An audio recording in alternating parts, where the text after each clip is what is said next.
Hi, I'm Karl Taylor. Welcome to Karl Taylor Live on social media, whatever that means. Right, now, today, I'm going to take some Q&A. For those of you that have any photography-related questions and would like to fire them in, someone will relay them to me on this iPad. I think we have questions coming in from various social media channels, and they are collated here, and I will do my best to answer them for you.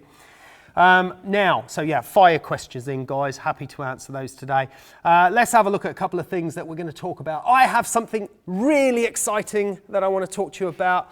Take a look at this. Yes, that is correct. Tim Flack, legendary fine art and animal photographer Tim Flack, is going to be joining me for a 4-day workshop in my studio.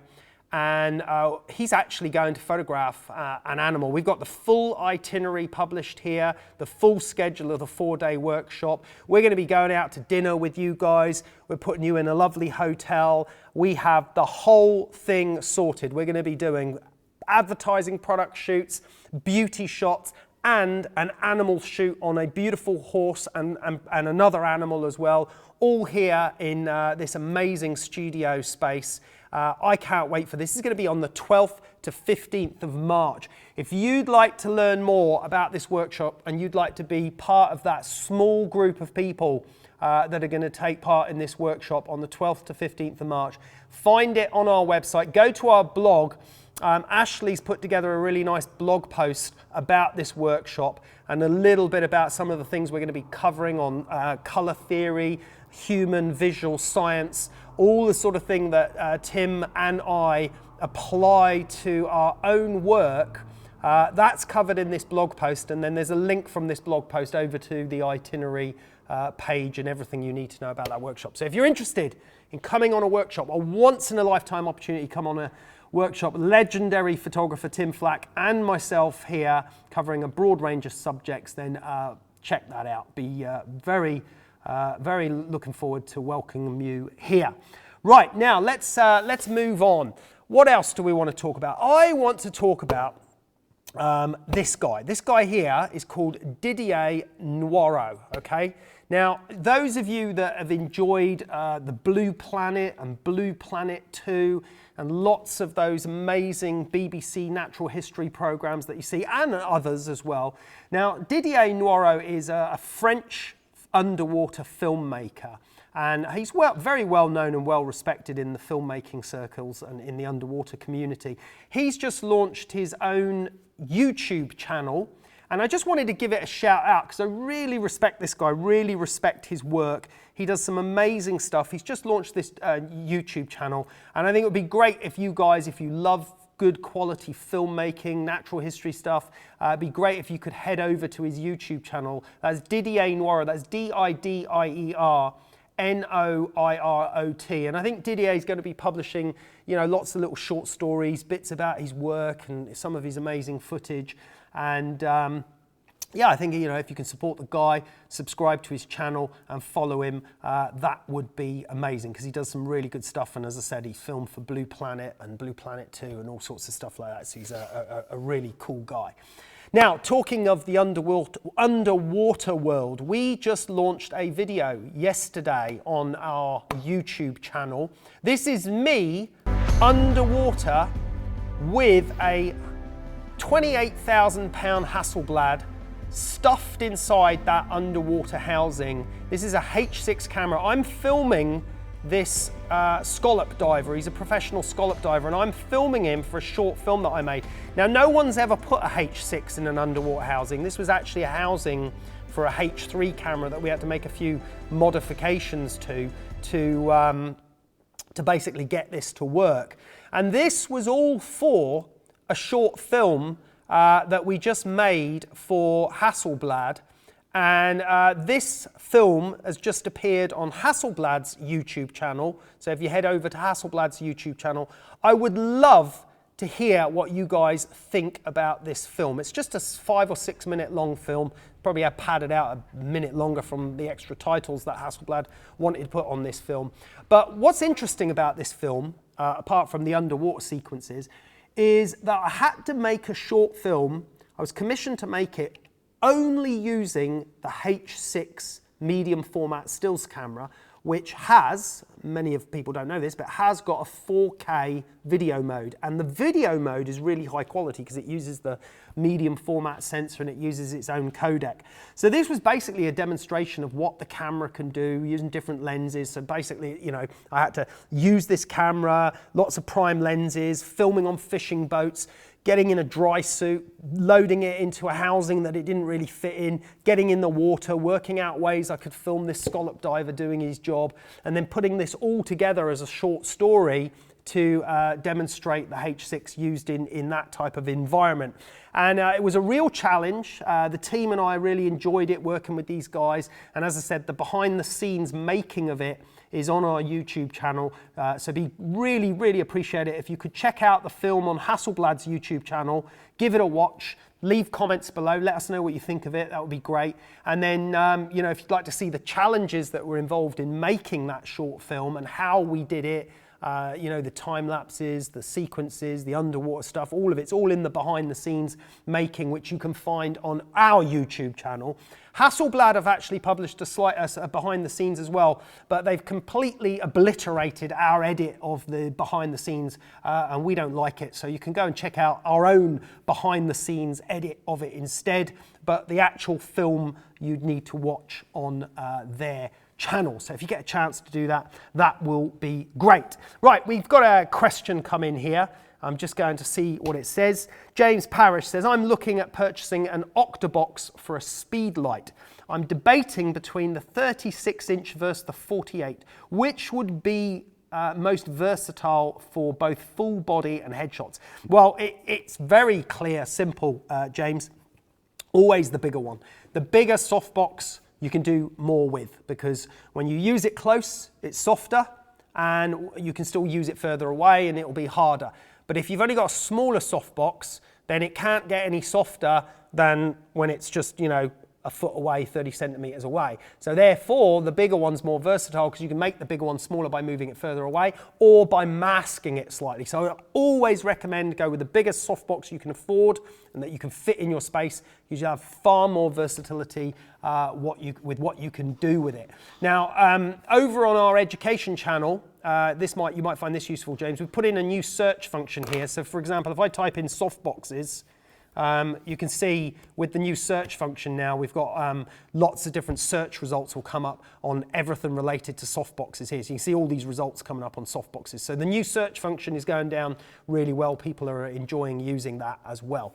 Now, while I'm on this page, new courses coming out. Look at this. We've been inundated with requests for jewelry photography. So I've done exactly that. Look, we've got this shot on how to photograph diamond rings. We've got this new one on product stuff, a little bit like jewelry, that one. We've got necklaces, 2 different necklace shoots. We've got the post-production on focus stacking, all sorts of stuff coming soon on Karl Taylor Education. $14 a month, can't say fairer than that. I'm not going to bang on about it because it's such a good deal. If you haven't done it by now, you obviously can't read, I think, maybe something like that. Right, okay, next question. Any questions yet? No. Come on, guys, send me some questions here. Right, let me chat about some. Oh no, here's another question. Tracy Freeman says, what size lens do you use in the studio? I'm thinking of getting a 2470 for Nikon for my studio. No, Tracy, stop right there. Do not think of the lens in terms of what size lens for the studio. I guess you're thinking about like how far back you might be able to go in your studio. You have to think of the lens based on the type of photography you want to do. So if you want to do portrait work, or sort of beauty headshots, you've got to be working 85mm to about 110, 120 mil. As soon as you get it, you can go up to about 130 mil, but you'll start to get a little bit sort of compression and fatter looking faces. So you need to be thinking, and I'm assuming you're talking about full frame cameras, you need to be thinking about lenses to suit the genre that you want to photograph. So for example, for product photography, which is most of my work, what I do, then I'm shooting with 80mm to 100mm in medium format, which is about 50 to 80mm in 35mm format. So that's the way you need to think about it, Tracy, not just like what you can sort of fit in distance-wise. Now, talking about product photography, let me find my website. This is my website. We've got to put a shout out to Squarespace. Squarespace are a sponsor of this show. So in order for us to answer your questions and answer your Q&A, for us to be able to do that each month, it's thanks to Squarespace. And Squarespace make amazing template websites like this one. This is my own commercial website. Here's the product photography I was talking about, Tracy. So the product photography that I shoot is basically all loaded into this Squarespace website. Oh, it's taking a little bit of time to come in there. I don't know why. It doesn't normally do that. And I use a Squarespace website for all of my work, all of my commercial work. Everything gets loaded into this template. This template, by the way, because we get asked what is the template that I use, and the template that I use is called Wells, okay? Wells is the Squarespace template that I use for all my stuff. So this is my Squarespace website, karltaylor.com, if you guys wanted to check it out. And a big thank you to Squarespace. Remember, you can use the offer code Karl, that's K-A-R-L, at checkout, and you'll get, is it 10% discount? You get a 10% discount off Squarespace websites if you decide to sign up. Right, another question. Let's go, another question. We have a question here from Irimia Octavian, I think it is. Karl Taylor, how do you make this live with camera and your Mac screen? Is the software included in OS? No, it's not. This is a very complicated process of a live desk switcher, wires and cables and all sorts of stuff going on, microphones, HDMI feeds. It's not a simple process and is even more complex because I think we broadcast live simultaneously to a few social media channels. So obviously part of our whole program on Karl Taylor Education is doing live photography shows where I shoot live, demonstrate live techniques. So we have the technology for the education platform, and then we can also use it for stuff like this. Another question, Day Schickel says, hi Karl, I'm an editorial and advertising photography student. What advice could you offer me with regards to seeking work experience during the summer months within the industry? Well, it's a tricky one, Day. You just have to bang on doors, basically. Choose some photographers' work that you like, that you respect, that are in your area, that you can reach. Contact them. Nice couple of emails, phone calls. Explain what you're doing. You know, and try and get in the door that way. Usually, if you can make yourself more useful, that's a big plus. Now, this is actually some advice that I give to a lot of people looking for work in the industry as well. If you're looking for work as an assistant at a big studio, think about how you're going to make yourself more useful to the photographer. So, what's your skill set? If you can come in there and say, I'm an assistant, I can move lights around and I can turn lights on and off. Well, great, but pretty much anyone can do that, you know.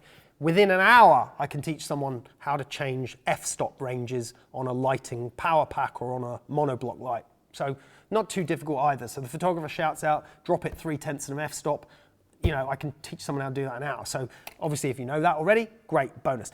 But it's kind of like knowing the kit a little bit better. So if you know that that studio uses Broncolor kit or Profoto or Elinchrom or whatever, know a little bit about the kit. So if they say, right, I need it set on the fastest flash duration, get me down T.1, blah, blah, blah. If you know how to do that, that's a plus. And if you can tell them you know how to do that, that's a plus. But then if you know how to do other things, so you know how to use C-stands, grip arms, clamps, all the other things, setting up backgrounds, all other stuff that you don't have to be taught how to do, that's a bonus. But again, lots of assistants can do this stuff. So how can you make yourself more saleable? Well, if you can then turn up and say, you know what? I'm very good in post-production, so I can take on some of your coloration work, your grading, your retouching, things like that. I can do your digital operating skills. Make yourself more saleable. This is the advice I always give to assistants or people looking for work with other photographers, because I just have to imagine it from my perspective. If assistants came banging on my door, we haven't got any vacancies, by the way, but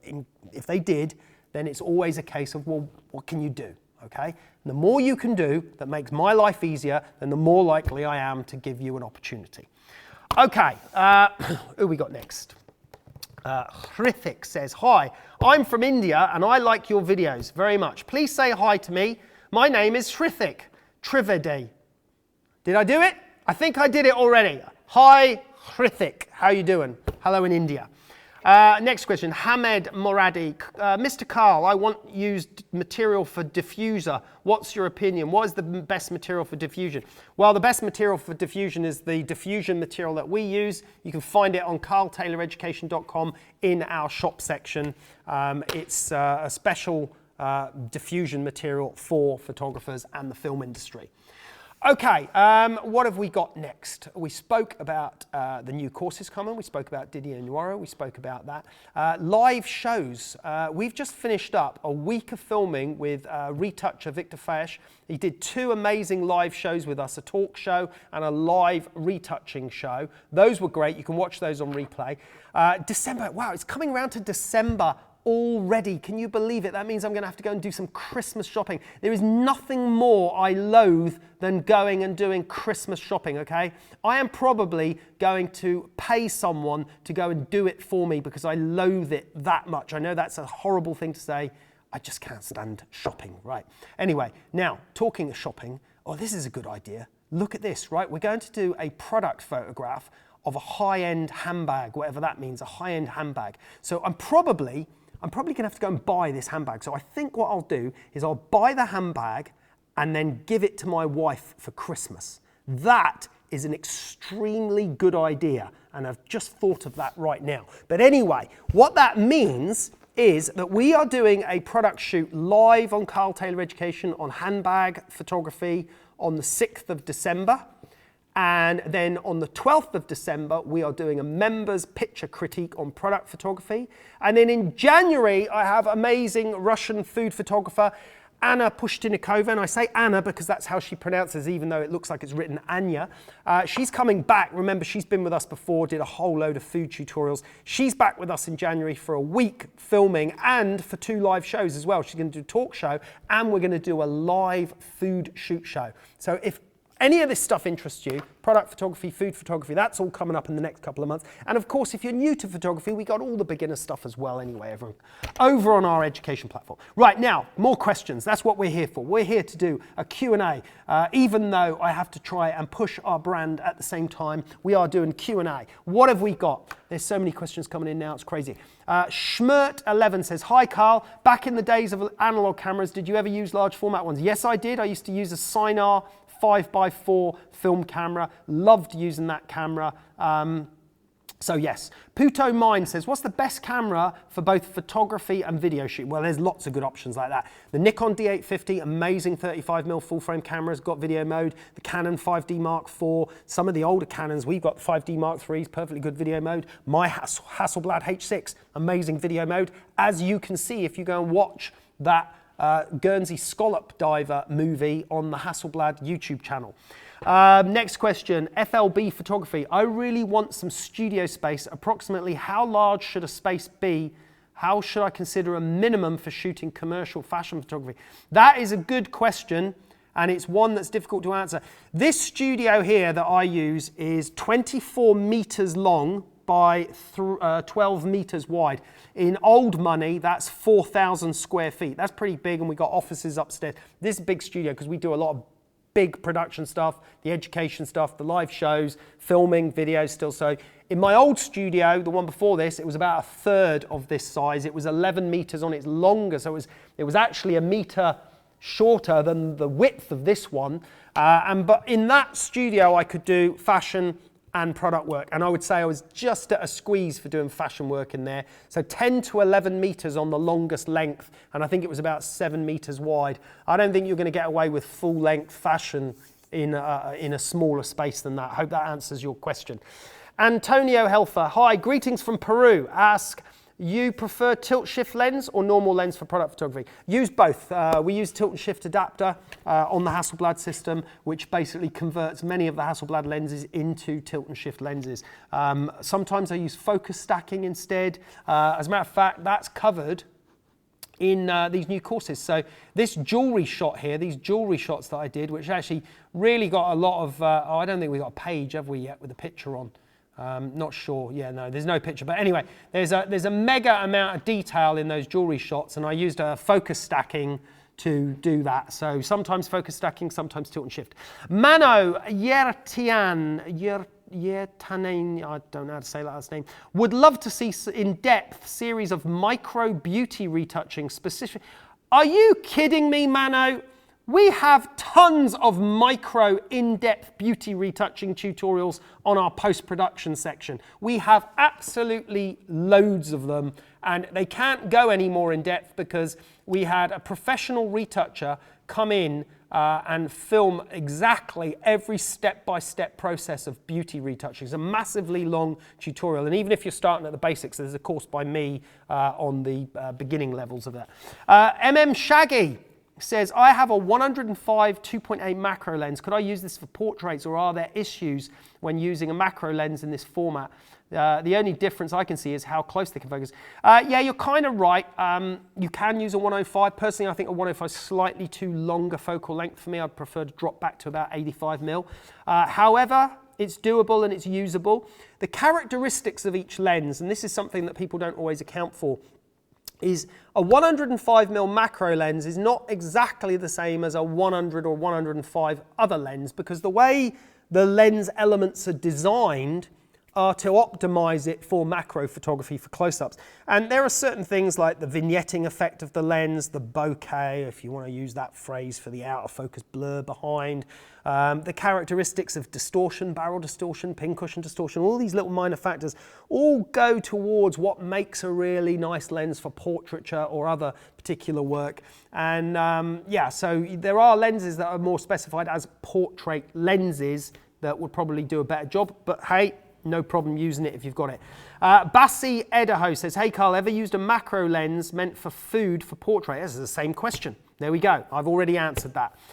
Lucian G says, hey Karl, in your opinion, what is the best Nikon camera for product photography? Well, Lucian, I trialed the Nikon D850 when I had to do these comparison tests of it against the Hasselblad, and I was very, very impressed with the Nikon D850. This camera performed superbly well for a 35mm camera, really good results, but as I discovered with it, it's only as good as the glass that you put on the end of it. So always keep in mind with any camera you buy that get the best glass you can. Amin Kadari, hi Karl, is there any Black Friday deals coming? No, there is not ever any deals. I enjoy your content so much before, and I'll join again soon. Well, thank you very much, Amin, but we can't do a Black Friday deal. We can't do any deal. We're never going to do a deal, Christmas deal, Black Friday deal, any deal. We are $14 per month. We can't do it any cheaper. We literally have to have thousands of members to make it work at that price, to manage this studio, all the staff, all the work, all the live production costs, everything else, bringing guests from all over the world in to our talk shows. Huge amount of money. We can't do it any cheaper. We've done it rock bottom price. We're half the price of all of our competitors and twice as good in my opinion. So no, there will not be any deals, I'm afraid. That is it. No deals. You've got the best deal there's ever going to be. Walid Sayadi says, hi Karl, do you recommend the battery grip attached to DSLR camera a long time? Is it going to affect camera? No, as a matter of fact, I've got a camera with a battery grip on it, and I can't get it off anymore because the thread went underneath it. It's still on it. It's been on it for years. Camera still works fine. I actually really like using the battery grip on them because it means you can turn the camera vertical and you get the extra button. I prefer the grip. I prefer the whole feeling of a camera when it's got the extra grip on it as well. So for me, I like them and I leave them on my camera all the time. Enis Gusinjak says, hey Karl, what is your opinion on the new Fuji ApS camera for professional work? Again, as I reiterate many times on this thing, I'm not a gear technophobe, whatever you call it. I am a technophobe, I suppose, because I don't like all the technical stuff in that relation. I don't really like gear. You know what we're about at this channel? We're about photography, the art of the exquisite control of light, the emotion, the narrative, the science behind making great pictures. We're not about pixel peeping, chimping about one camera against the other. It doesn't make any difference. All the cameras these days are good enough for you. Most of them will surpass what you're ever going to be able to shoot. So don't go down that road. Buy the best you can afford and get good glass. That's the only advice I can give on gear. Beyond that, concentrate on the craft, the art, the skill. That's where you need to put your brain power to. Pat D, Mr. Taylor, what do you think Do you think film is dead in the studio environment? I want to shoot medium format but can't afford it now. No, film's not dead. I used film for a long, long time. I switched to digital for commercial reasons. It makes more sense. You see the pictures instantly. Your clients want them quicker, but I could still shoot with film. There's a certain way of shooting with film that's important. It's a sort of slower process. Obviously, you can't see exactly what you're getting. We used to shoot Polaroids in the old day and then take the Polaroid back out and then put the film back on. So film teaches you a discipline, a way of working, which actually makes you a better photographer, in my opinion. But you will feel it's a very slow process if you're using film compared to using digital. Digital is also a great way of learning because you can see the results instantly rather than waiting a few days for your film to get processed. Rahul Thakur says, which MacBook do you use for video editing? I've got a MacBook Pro. This is not it. This is Tim's computer today because my MacBook Pro is currently rebuilding a RAID drive upstairs where I lost one of the drives and it is rebuilding at the moment, so I didn't want to unplug it. But I use a RAID drive Thunderbolt plugged into my MacBook Pro, which is about a year old, I think, and that gives me enough speed for editing 4K video. Our main video editor, Ben here, uses an iMac Pro with a massive, 96 terabyte drive, elastic, big 96 terabyte RAID 5. It's got like 12 terabyte drives in it. I don't know what 8 terabyte drives in it. Anyway, water the plants at 5 o'clock has just popped up in the calendar. I'm going to ignore that right now. Now, next question. Where are we? I'm losing my place here. MDB, photography and cinematography. Hi, for perspective correction, do you use Lightroom or Photoshop CC? I don't really correct perspective very often because when I shoot products, we try to get the perspective fairly correct. The tethered software I use is Focus with the Hasselblad. It's got a keystone correction, but I have done correction in Lightroom and Photoshop. It doesn't really matter what you use. If you get your pictures vertical, then great, if they're needed to be vertical. Remember, sometimes perspective distortion is actually a wanted or required effect. Next one, Vicky Smith. What's the best editing software on a Mac, please? Editing for what? I assume we're talking photography rather than a Word document. I still use, if it's for photography, I use Photoshop, I use Lightroom, and I use Focus. Capture One is also good, but I use Focus for shooting, tethered, and I use it for grading the images and sorting out and exporting the raw files into PSDs and then doing the final edit in Photoshop. Thomas Haldorf, hi from St Ives in Cornwall. What can you do to improve my mobile photography with the cold weather conditions? I guess you could wear some gloves, but then you won't be able to use the screen on your mobile phone, if that's what you mean by mobile photography. If you just simply mean about getting out there in difficult conditions, then you just got to suck it up and wear the right clothes, get out there and do it, because it offers some great opportunities in stormy weather, cold conditions, great skies sometimes as well. Just be careful when you're working down at the coast in stormy conditions. Be careful of those big waves because they can catch you out. And I'm sure you'll be aware of that coming from St Ives in Cornwall. Sudeep Thapar, do you have any formal education in photography, and would you recommend to take one for beginners or amateur photographers? I don't know what you mean by formal. We obviously have a whole education platform of very high level tutorials to go through, and remember that our education platform is actually used by various universities and other education providers around the world, so I consider our education to be of the highest standard. Urban Media Showcase, what's an affordable way to shoot clients when outside is cold and studios are pricey? Other than the client's home. Yeah, actually, sometimes I've heard of people renting community halls, church halls. Where there's like places where in towns and what have you, that you might rent a place for a kid's birthday party. You might rent a community hall or just an open space, a gymnasium that's not being used on a certain day, just open spaces that are used for various other things.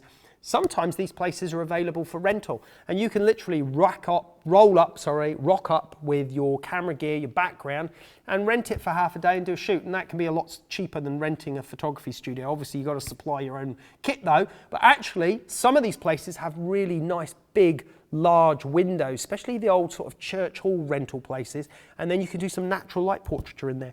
Tracy Freeman, my partner is getting back into landscape photography, and he's watched the DVD I bought from you a few years back.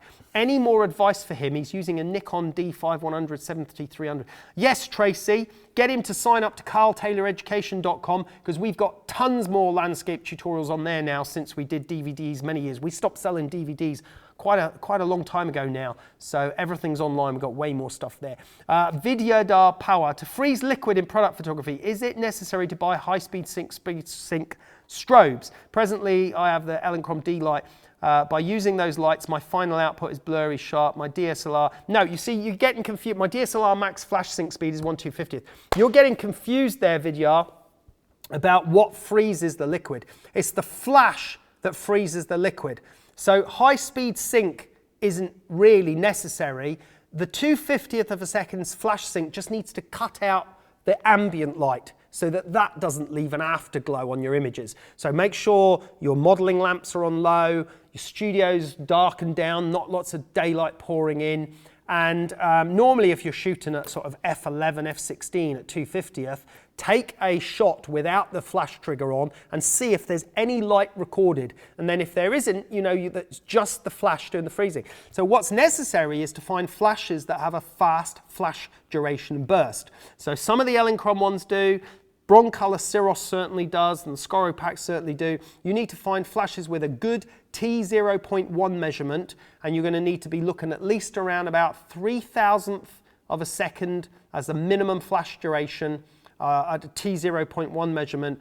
And then the very expensive ones go up to like 10,000th of a second, like on the Squarespace. But actually, like the Cirrus lights, which are more affordable, they've got like an 8,000th or 9,000th flash duration. That's the thing that does the freezing of the liquid, or the freezing of anything for that matter. The flash sync is irrelevant, okay? Irrelevant. As long as it cuts out the ambient light that might leave an afterglow, it's the flash duration that you need to concentrate on. Oppo says, what camera is it better to buy a photographer to start with? An old Canon 5D Mark I on eBay, or a new camera like a beginner's Nikon? Actually, you know, in many ways, Oppo, it's a good question. I'd say probably an old camera, especially when you're starting, because you can buy it on eBay and then you probably sell it for not much more than you paid for it anyway. And then when you're ready, move up when you know. Because this is a thing, actually. The more you learn about photography, the more you realize how insignificant the camera actually is, and how more significant lenses, optics, and lighting and other knowledge is. Now that sounds rich coming from someone who uses a Hasselblad medium format system for my work, but obviously it's my profession, so I'm looking for the absolute ultimate quality. But that's not what everyone needs when they're just starting out. They just want to make some nice pictures that they can blow up to this big and put on their wall. And you can do that with cameras that were from, you know, 6-7 years ago. So I think, yeah, go for the cheaper option on eBay, and then work up from there. Just keep in mind though that if you start buying into one particular system like Canon and you start getting their lenses, then you're not going to be able to move those lenses over to the Nikon system. So you may get stuck in one particular brand, but again, you can always sell and move on. Siobhan Walder says, hi Karl, I'm a member of your education program and I hear you talk about narrative a lot. What do you mean by narrative, and does every shot have to have it? I know this may sound a bit dumb, but I see many photos and can't see what the narrative is in them. Thank you. Well, you know, Siobhan, that is a very intelligent question, okay? So it's not dumb at all, because you know what is really good about that question is you're actually asking the right question and thinking about photography the right way. What we mean, or what I mean about narrative, is the ability to tell a story, okay? So narrative is storytelling.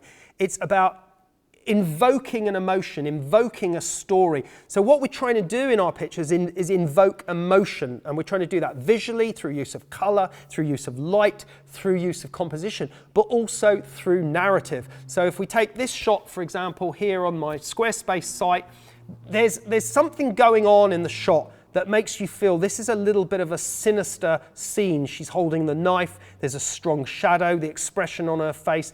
It's obviously quite ambiguous in that there's no real story there, but it gives you something to think about. And that's the key thing, is it's in giving you something to think about.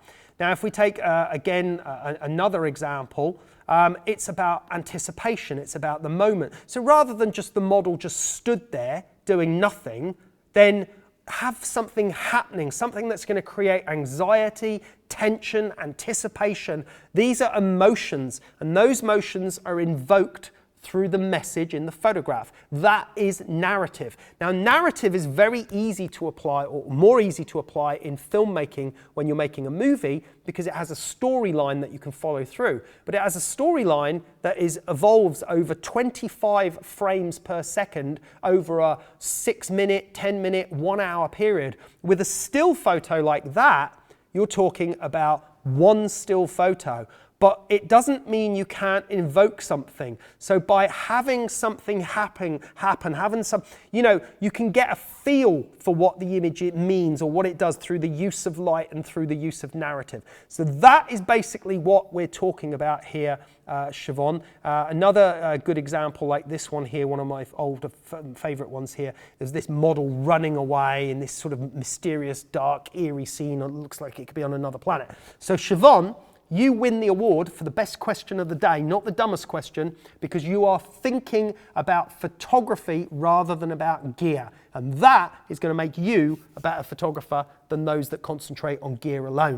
Matt Brown says, hi, just wondering whether it's best to get close to the subject or go further away and zoom in for the best pictures.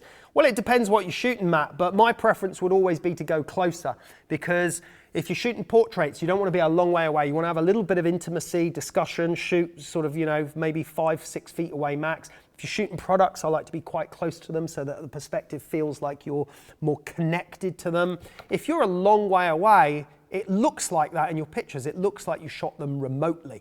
Now, wildlife pictures are usually shot from a long way away with a big telephoto lens, but when you look at them, you kind of know that they were shot from a long way away. Wildlife pictures that always look the most dramatic, like some of the ones the National Geographic guys get, like Nick Nichols and Franz Lanting, some of those greats, they use camera traps, they use hides, and they shoot really close to elephants and other animals, and the pictures look amazingly more imposing and powerful because they were closer. Good question, though. Waleed Sayadi says, do you recommend Canon 7D? Well, actually, as gear questions go, I don't like answering gear questions, but I do know the 7D is a pretty good camera. So that's all I can tell you. Brian Stricker, when building a product portfolio, how do you go about the branding? Cover it, leave it?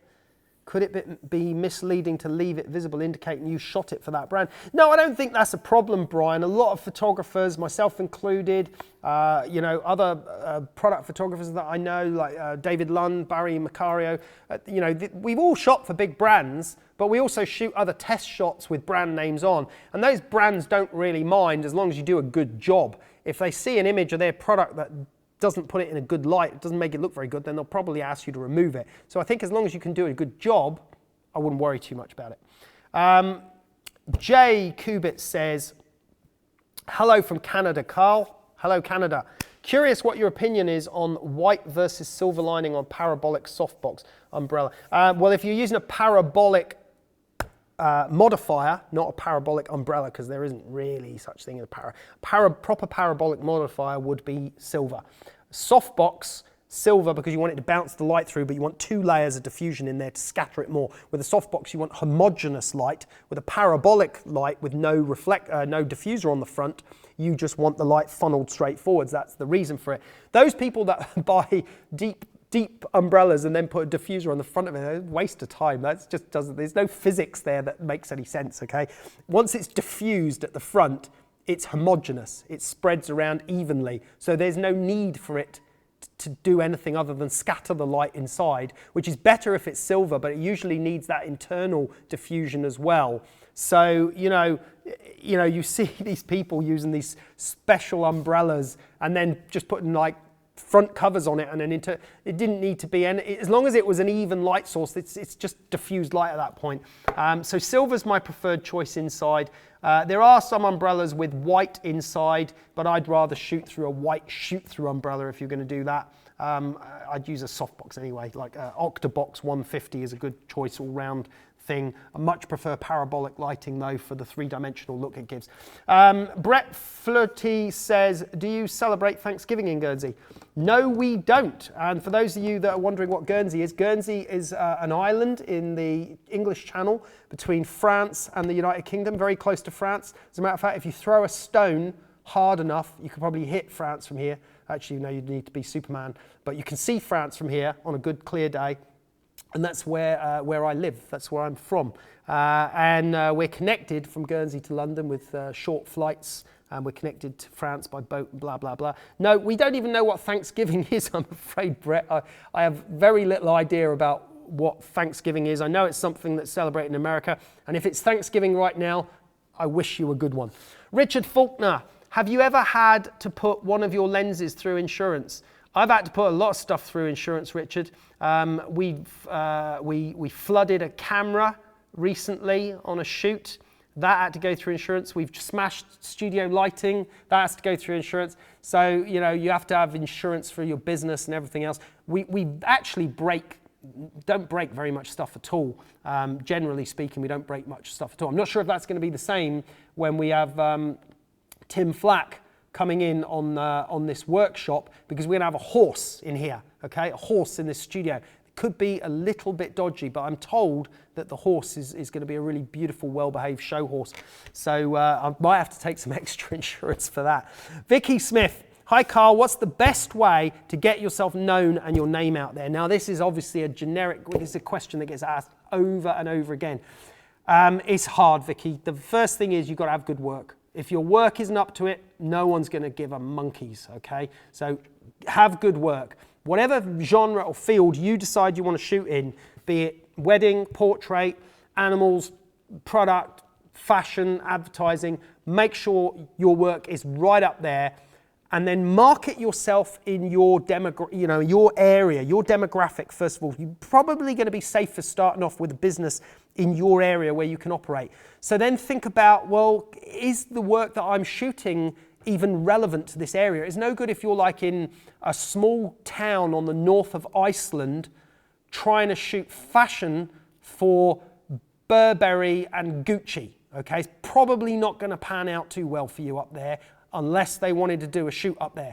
You got to think about your region. So therefore, landscape photography might be amazing in Iceland. You got to think about what type of work you're going to do and where your market is and what your market will be. So shoot great work first, then market yourself, and you've got to market the hell out yourself. We used to print printed brochures, materials, postcards, send them to ad agencies, art directors, market yourself to the cities that you know you can operate in that are within reach, etc., etc. A lot of my photographer friends, I work in London. David lives just outside London, works in London. Barry comes down from Manchester, works in Manchester and London. So, they're able to travel to do the jobs and rent the studios where they need to do the work, but they all market themselves really well. Instagram accounts, but a lot of them, and like I used to do as well, they still use printed marketing material, okay? Now, you can find out more about this, Vicky, in our business section, because in our business section on Karl Taylor Education, I talk a lot about the marketing and how I've done it, okay? So go check that out. Jeffrey Romero says, can you shoot a live fashion editorial from start to finish? Yeah, I think we could, Jeffrey. We've done quite a few live shows with models and people in, but never specifically just as a whole demonstration of a fashion editorial, because we're actually trying to show lighting techniques and talk about the techniques rather than just shoot the whole thing. We just released a load of new fashion modules on our Karl Taylor Education platform, and I'm just trying to see where they might be. Actually, there's the post-production. So yeah, over in the fashion section, we have got these new fashion modules. As a matter of fact, this one here is a new one released today. This is a new one released today. All of the fashion modules are out now. There's also, you can see in there, a great interview with fashion photographer Daria Belikova. So we got tons of stuff on fashion shoots, and that whole lot there was done in a 1 week. Not all of it. I think from there, that whole batch there with the model Karis Craig was done in a 1 week period. So that shows you what can be accomplished in 1 week when you work with a team, how you work with a team. Nubu2, what a great name, says, hey Karl, what inspires your product shots? The paint buckets are probably some of my favorites that you've done. Lots of things inspire me. I take inspiration from music, film, art, cinema, books, all sorts of stuff. And then we apply a little bit of science to that, color theory science, composition science, and I sketch things out, I work things out, I plan the shoot, and then execute the shoot. So more about making the photo rather than taking the photo. But I say inspiration comes from all different places. Sometimes it comes from the client. You know, the client says, we want this. So you do it, and you just make it as good as you can. Next question. Where am I? Here we are. Lucian G. What are the best budget and high-end Nikon lenses product photography? No idea. Farid Lade. Hi, Karl. Smiles from Zurich. Hi in Zurich. Is there a trick to spread my work online except all known social media sources? Does not have to be the worldwide, but specified in there. I don't know. I know you can use Facebook marketing to target specific zones, cities. So you could set up a Facebook advertising campaign for your photography, the type of thing you do, and then you can target it just for Zurich only. Then you can target it to a specific type of person only, age group, sex, male, female type thing. So there's lots of tools for doing that sort of stuff. You can think about trade magazines, you can think about all sorts of things. So yes, it depends. You can even do some quite bespoke targeting in Google AdWords and Google AdSense as well. Cheethan Kamari says, Karl, do you have information about the photography workflow in Karl Taylor Education? Yes, we do. Ahmed Mohammed Morzi says, I have issues with focus in case shooting a group. D610, any tips? Not particularly, I'm afraid, Ahmed, because you know, the camera should focus, the lens should focus. If there's no mechanical issues, then it's a technique issue that you need to resolve. So you need to think about depth of field, shooting distance, lens choice, that sort of stuff. MM Shaggy again, thoughts on shooting video in 4K and exporting as a frame as an image. My wife asked me why I wouldn't do this, as you can always capture the perfect moment. Well, you can't always capture the perfect moment in video. You think you can. There's 25 frames in a second of video, but those 25 frames aren't always the best moment. I mean, we've tried tons of times to extract a frame right from one of our live shows or a video course to use the picture, and I'm always like this sort of stuff going on, because you never get the moment where you look right, whereas a still photo you can set it and you can pose it, and then there's motion blur in a lot of the video frames that isn't good for the still photo. So I disagree. I don't think you can really accurately capture what you want, and the resolution of 4K is okay, but it's usually a lot noisier than a still photo because video cameras are running at higher gain, higher ISOs. You don't notice the grain in a video camera because the grain is changing with each frame, but in a still photo you do. Jay Kubit, I'm brand new to Capture One. Do you cover training on how to use it for a beginner? No, we don't, but we will be soon, Jay. Paul Thompson, what tips for keeping sea spray from waters from filters?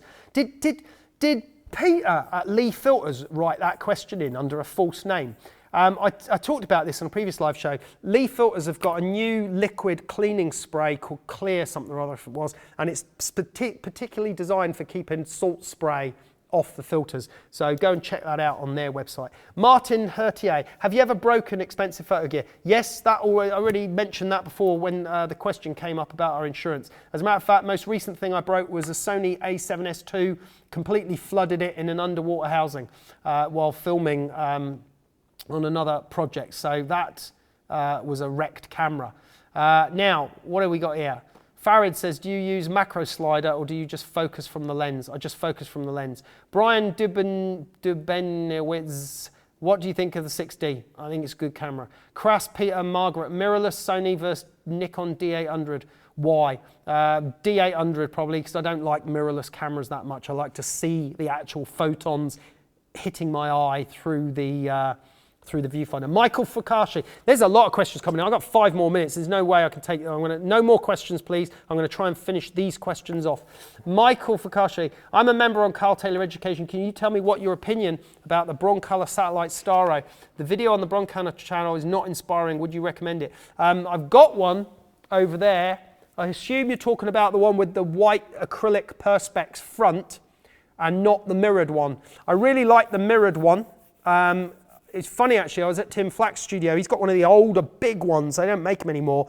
Amazing, powerful light reflector for chucking the light a long distance. They only do like the mini satellite now in the mirrored finish, which again you can use for, as a matter of fact, I took that shot there. This one is with the mini satellite, which gives a very sharp, very crisp type sunlight look lighting. The one I think you're talking about, which is the acrylic fronted one, you can see a comparison. If you go into the equipment section on Karl Taylor Education, you go in the equipment section and there's a video in there where I compare different lighting modifiers for beauty. There it is, beauty lighting comparison. Now in that particular tutorial, I pitch all the lighting modifiers against each other and show the results, okay? So you can see in there. Oh, where are we with these questions? Sajith Aziz, hi Karl. What's the best strobe for outdoors and indoor photography? I would say the Cirrus lithium powered lights, if that's what you mean by strobe. Grant, hi, I have a confusion between resolution on medium format and large format film compared to digital. I've been hearing that since the format is larger, there is more resolution, but I see digital is sharper. Okay, resolution in film is something different. Okay, in film, we're talking about like silver halide, like crystals that record the film. Now, higher ISO films are going to make more grain. So low ISO films, like 50, 100, whatever, great. I used to shoot 5x4 film. Now, to get resolution out of a piece of 5x4 film, you would have to scan the film. It has to be drum scanned, or these days it's scanned on like a magnetic virtual drum. Now you can scan the film to any resolution. You can set the resolution. I want this resolution. Doesn't mean that the picture's going to get any sharper, because at some point the grain is going to be visible. Now how does that compare with medium format digital? Well, I'd say now, especially like I've got the H6 100 megapixel, that is sharper and higher resolution than a high resolution scan of a 5x4 inch piece of film. So in today's world, I would say the high-end digital cameras are higher resolution than film. There was a lovely silkiness though to 5x4 inch film, beautiful tones, but they're only as good as you can scan them. And because scanning now is becoming more of an art in itself, because there's not so many people doing it anymore, it's like gone out the window with film. The film is only as good as the scan you can make from it. Next question, Votek Flidra, hi Karl, what will you recommend to get emotions from a model who is amateur? That's a tricky one, okay? You have to work hard, work with them. I'd recommend sitting down with the model and explaining the project to them and talking them through the story, the narrative, the style of what you want to do, what emotions you're trying to invoke, and get them to get into character, get them involved, get them to be enthusiastic about it, and make them participate in it rather than just be the model, you know? Always try and talk to my models, liaise with my models, and explain to them what I'm trying to do, what I'm trying to get out of it. Next one.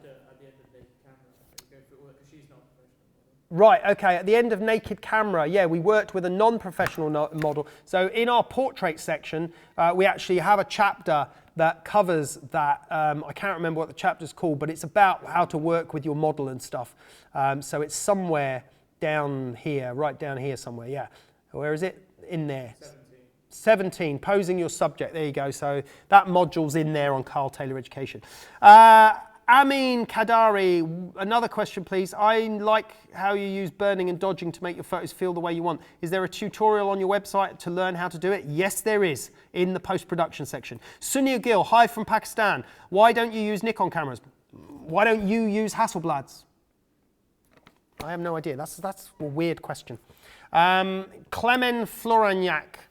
There's nothing wrong with Nikons, okay? I have used Nikons. I used Nikons probably before you were born, okay? I've used Nikon's FM2s, Canon F1s, Canon T90s, Mamiyas, Toyos, Sinars. I just use any camera that is the right tool for the job. Stop freaking out about which camera you need to use or which camera is bad. They are tools in the same way that you use a spanner to undo a bolt or a nut or whatever you want to call it, okay? They are tools to do a job. I'll use whatever tool will meet my creative requirements, okay?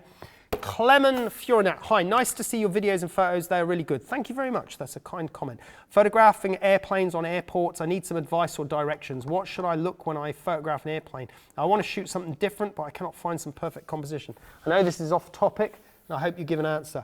Regards from Slovenia. Well, it's a tricky one. I don't have any experience in that area. I would say get the best light. Get there early morning, sunrise, sunset stuff. Then you can incorporate the sunset, the sunrise, possibly in some of those long telephoto shots. You could have the best warm coloured golden light coming off the side of the aircraft. That's what I think about the light. Razor 2048. Why companies like Nikon release the source code for their firmware? They're often unwilling to release updates. Third-party firmware, I'm afraid I've got no idea, Razor. Joey Canlas, I was inspired by what you said before to focus on light. It's better practice. Yourself seeing highlights and shadows by just looking your environment, or will it help a lot if you always have your camera with you? No, I often don't take my camera with me, Joey, and I study light everywhere I go. Everything I do when I'm sat in a cafe, looking at the ocean, whatever, I'm always looking at what light is doing and trying to figure out little nuances, little things that I could apply. You know, the other day, I was with my young daughter and there was a certain type of light, and I'm not going to tell you what it was, but there was a certain type of light hitting her, and it was very, very unique how this light came about, how it happened.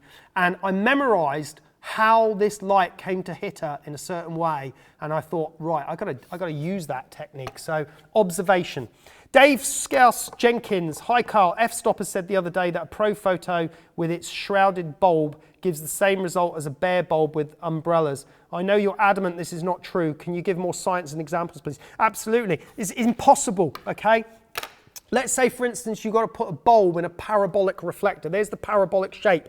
The point of light source got to go here, and the rays of light have to bounce at certain angles to hit and emanate. It can't do that from a flat-fronted light source. So if there is no bulb that protrudes out, that can create light that can go out beyond 180 degrees and every angle otherwise, it cannot reflect within certain modifiers as effectively as a point light source that emanates out from the actual lamp head. So I'm afraid there are limitations. It can still do softboxes, it can still do other stuff, but it's just physics. It can never bounce out. If it's coming from a flat surface, it can only go that angle out and that angle out. If it's coming from a protruding surface, it can come that angle out, that angle and that angle. And there's also to do with the size of the light source. Some of those big lamp heads now, they've got like a big disc. So it's a big disc with a diffuser on it. And that isn't really like a point light source anymore, okay? A point light source, the smaller the point, the crisper the light can be and the more effective it can be, especially in modifiers like fluters, Fresnels, you know, things that have to throw the light a long way. The physics of it speak for themselves, okay? Lackeyance, hello Karl, what kind of material do you prefer to print on? Art paper, inkjet art paper. I saw some Tim Flack in his studio the other day, some amazing acrylic printed, dye bond acrylic I think it was, and then there's these dye bond aluminium stuff you can get. There's all sorts of different services. I don't print a huge amount of work, but I would check out someone like Genesis Digital, which is in London, big print lab. Have a look at some of the services they offer.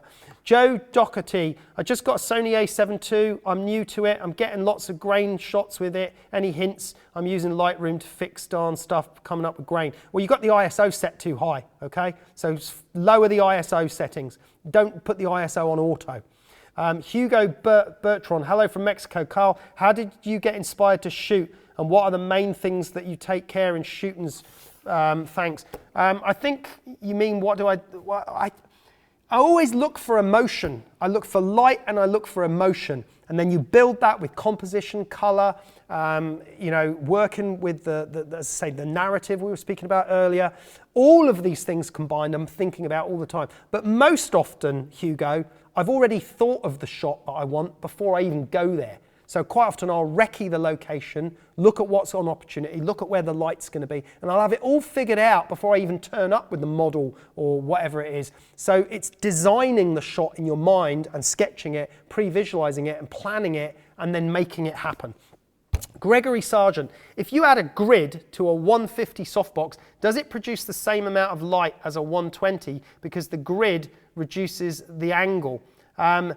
Well, it depends. I mean, I don't know the exact angle of the grid, and it depends on the depth of the grid. What a grid does, obviously, a softbox disperses light right out from as far as wide as the softbox can go. As soon as you put a grid on it, some of that light is funneled only forwards because the light can't get out an angle. So you get less light spill into your studio and sort of more of a focus light, but the light actually gets harder, okay? Because certain light that was coming out at a certain angle can't now reach certain areas, if you see what I mean. Whether it becomes like a 120 or not, I don't know. I don't think so, because a 120 is still dispersing light out at an angle, even though it's a narrower softbox. So from the physics side of things, no, I don't think it would. It's the way the light is dispersed, okay? If you think of it, you're putting a grid on, you're trapping and funneling the light in a more strict direction. Just because it's a narrower softbox doesn't mean it's not going out at that angle and that angle, it still is. Jay Kubik, can you please explain the difference between soft light and diffuse light? I can. Be a long shot process to do it, Jay. I'm not going to do it here because I can tell you what, right here, chapter 1 of the portrait section, Introduction to Understanding Light. This has got all of the lighting physics and the explanation of everything to do with soft light, hard light, reflected light, refracted light. Look how many comments there are in this. This is probably the module that most people are most grateful for and have the best comments to say about, because they learnt so much about light. Go and check it out over there. Razor says, doing product photography on a white background for use on shopping website, what is the best way to improve micro contrast when dealing with so much lighting? Micro contrast. I have no idea. I've never come across that phrase before. And if you need to use the word micro contrast, then you've completely misunderstood the process of how to do the photographs. Again, we've just done a whole live show on pack shot photography on white backgrounds for e-commerce. Go and watch that episode on karltayloreducation.com. Last question, Vicky Smith says, what is the best way to watermark multiple images at once on a MacBook Pro, please, Karl? Well, you can write a script. I think I've got a little mini tutorial in the equipment section about how to create watermarks, but you can write a script. If all your images are the same size, you'd need to batch all the portrait ones and all the landscape ones probably separately, and then you can write a script for the watermark to appear at a particular place in each image, and you can write scripts quite easily in Photoshop. We teach you how to do it on the platform, and then once you've done the script, you can fire all those images off and it should put it all in there for you. Sometimes you need to adjust the opacity level depending on the type of photo that you're putting it on. Right, let's talk photo competitions. We got the big one. Canon 5D Mark IV up for grabs in December. We're giving away a Canon 5D Mark IV. Competition theme is red. If you've got amazing images that you think could be applicable to the theme red, then you could win that Canon 5D Mark IV. We've already given away one of those this year, and we've given away Broncolor Cirrus lighting kits because we're very generous here at Karl Taylor Education.